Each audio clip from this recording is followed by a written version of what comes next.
Hello everyone, and welcome to our channel Anatomy Student Zone.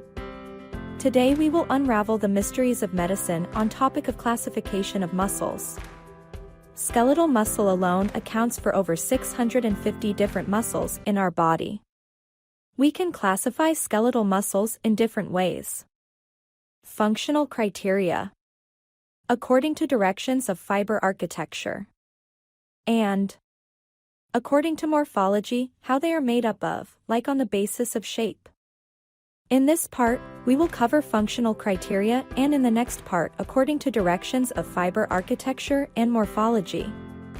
Before understanding this topic, you should have an idea about skeletal muscle cells or muscle fibers as described in the previous video.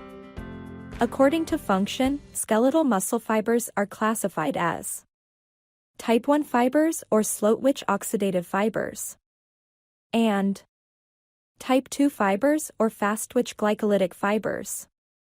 Now we will cover the difference between fast and slow-twitch fibers. Slow muscle fibers or Type 1 fibers contract slowly but are capable of prolonged performance, while fast muscle fibers or Type 2 fibers contract rapidly, generate quick and powerful contractions.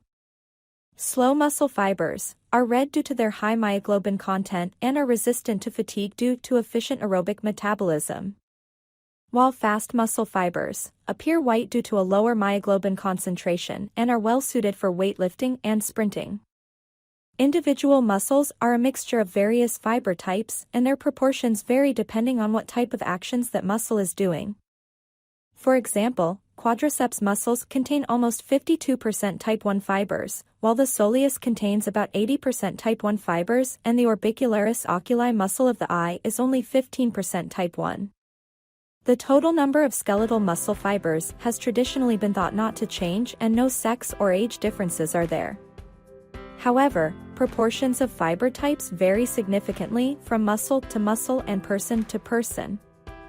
Endurance athletes show a higher level of Type 1 fibers, while sprint athletes have large numbers of Type 2 fibers. It has been noted that various types of exercise can induce changes in the fibers of a skeletal muscle. That was all about the functional classification of skeletal muscles. In the next section we will cover the classification of skeletal muscles according to the direction of fiber architecture and morphology.